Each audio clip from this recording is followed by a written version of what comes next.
மாமல்லபுரம் கடற்கரையில், கோவளம் கடற்கரையிலிருந்து திரும்ப ரூமி 2024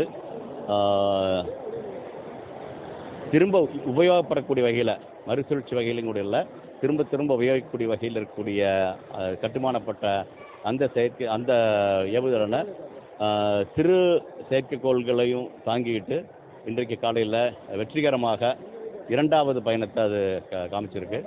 இது ஒரு ஒரு மிக மிக சிறப்பான நிகழ்வாக பார்க்குறேன். அது ஆனந்த மகாலிங்கம் அவருடைய குழு, மார்டின் குழுமத்தினுடைய ஒத்துழைப்புடன் இதை இது சிறப்பாக நடந்திருக்கு. இது வந்து ஊடகத்தினுடைய பங்களிப்பும். இன்றைக்கி நான் இங்கே நின்று பார்க்குறேன் அப்படின்னா, எப்படி சந்திரயான் லான்ச் அன்னைக்கு எப்படி நடந்துச்சோ அதுக்கு கொஞ்சம் கூட குறைவு இல்லாமல் நீங்கள் நடத்தி காமிச்சிருக்கீங்க. அதை தாண்டி கிட்டத்தட்ட ஒரு 3000 மாணவர்கள், இளம் மாணவர்கள், பள்ளி மாணவர்கள், நிறைய அரசு பள்ளி மாணவர்கள் எல்லாம் சேர்ந்து வந்திருக்காங்க.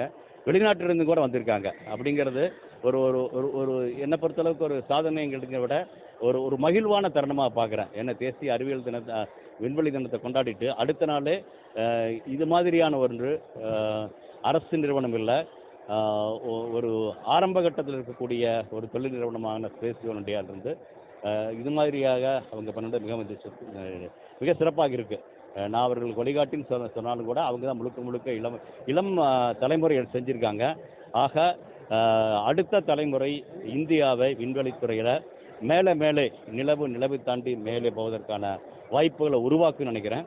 அதுவும் மிக மிக முக்கியமானது. இன்றைக்கி பார்த்தீங்கன்னா இந்த ஹைப்ரிட் ராக்கெட் அப்படிங்கிறது இதுவரைக்கும் இந்தியாவில் செய்யப்படாதது. ஸ்பேஸ் இந்தியா தான் போன வருஷம் செஞ்சு இந்த இடத்துல அனுப்பணும், இந்த வருஷம் அனுப்பிச்சிருக்கோம், சிறப்பாக வந்திருக்குது. ஆக இந்த தொழில்நுட்பம் ஹைப்ரிட் எரிபொருள் தொழில்நுட்பம் இருக்கு இல்லையா, அது ஏவுகலனுக்கு ராக்கெட்டுக்கு நம்ம கைவரப்பட்டுருச்சு அப்படிங்கிறத நம்ம சரியாக சொல்ல முடியும் நினைக்கிறேன். இது அடுத்த கட்ட ஆராய்ச்சிகளுக்கு இன்னும் பெரிய உந்துகலன் செய்வதற்கும் இன்னும் தூரமாக போவதற்கான அதை நோக்கி போவதற்கான வாய்ப்புகள் அது உருவாக்கி இருக்குது. இது எல்லாம் தாண்டி கல்வியில், அதாவது ஒரு மருத்துவக் கல்லூரியில் ஒரு மருத்துவம் படிக்கிறான்னா அது அறுவை சிகிச்சை ஆகிறதுக்கு முன்னால் ஒரு அவங்க அறுவை சிகிச்சை செய்து பார்ப்பதற்கான வாய்ப்புகள் உருவாக்கப்பட்டிருக்கிறது. அது மாதிரி ஒரு ராக்கெட் சயின்ஸ் அப்படிங்கிறது இந்திய விண்வெளி ஆய்வகம், அது இஸ்ரோ அல்லது நாசா, அது மாதிரி இடத்துல போனால் தான் செய்ய முடியும். அப்படி இல்லாமல் கல்வி நிலையங்களில் பள்ளிக்கூடங்கள் இருந்தால் கூட செய்ய முடியும் அப்படிங்கிறதுக்கான ஒரு வாய்ப்பையும் இது உருவாக்கி இருக்குது. அந்த வகையில் ஒரு பக்கம் கல்வியை ஒரு மேத்தட்டுக்கு நல்ல ஒரு உயர்நிலைக்கு எடுத்துகிட்டு போகிறதுக்கும், அடுத்த வகையில் விண்வெளித்துறையில் அரசியல் தாண்டி தனியார் துறையும் இளைய தலைமுறை எடுத்து செய்ய முடியும் அப்படிங்கிறதுக்கும் ஒரு பெரிய நம்பிக்கையை கொடுத்துருக்குதுன்னு நினைக்கிறேன்.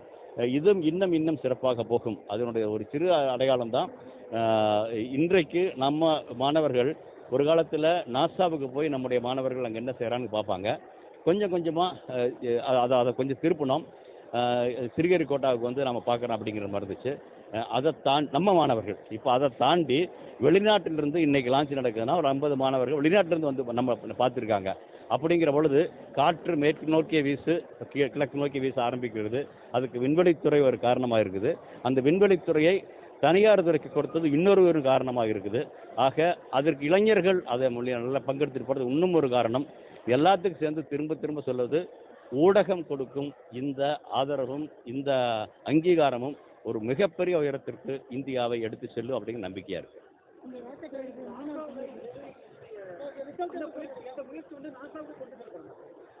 எல்லாரும் பார்த்துட்டு இருக்காங்க, உங்கள் மூலியமாக எல்லாரும் பார்த்துட்டு இருக்காங்க. எல்லாம் சிறப்பாக போகும். இந்த ரிசல்ட் அப்படிங்கிறது 2 வகை இல்லைங்க. ஒன்று பாஸ் ஆகிடுச்சா அப்படின்னா பாஸ் ஆகிடுச்சு, மேலே சரியாக போனது. அதனுடைய தரவுகள் எல்லாம் பத்திரமாக அதில் வச்சிருந்த செயற்கைக்கோள்கள் மேலே போயிருக்கு. அப்புறம் அதோட உயரத்தை தொட்டாம் பிறகு அது கடலில் விழுந்திருக்கு. அது 10 கிலோமீட்டர் தூரத்தில் இருக்குது. அதிலிருந்து எடுத்துகிட்டு வரணுங்க.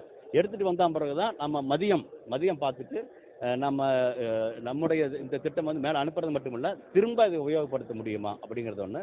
அப்புறம் அது இல்லாமல் அதிலிருந்து செயற்கைக்கோள்கள் வெளியிருந்து தான் நான் படம் எடுத்துருக்குறோம். அங்கேயே சில கேமராக்கள் வச்சுருக்கோம். அந்த கேமராவும் படம் எடுத்திருக்கோம். அதை கீழே வந்தால் மட்டும் தான் ரீப்ளே பண்ணி பார்க்கணும். நாம் அப்போ அது செப்பரேஷனில் எப்படி ஆச்சு, துல்லியமாக ஆச்சா, எந்த பிரச்சனையும் இல்லாமல் ஆச்சா அப்படிங்கிறத, பேராசூட் எப்படி வந்துச்சு அப்படிங்கிறத பார்க்க முடியும். அது இப்போ நம்ம வீரர்கள் போயிருக்காங்க, அது படகுல போயிருக்காங்க. அதை எடுத்துகிட்டு வந்த பிறகு மதியம் முதல் கட்டமாக அதுவும் எல்லா பத்திரமா எடுத்து கொண்டு வந்துருக்காங்க பார்க்கணும். அப்புறம் ரீப்ளே பண்ணி பார்க்குறது அனைவரும் நாளைக்கு நாளைக்கு பண்ண முடியும்னு நினைக்கிறேன்.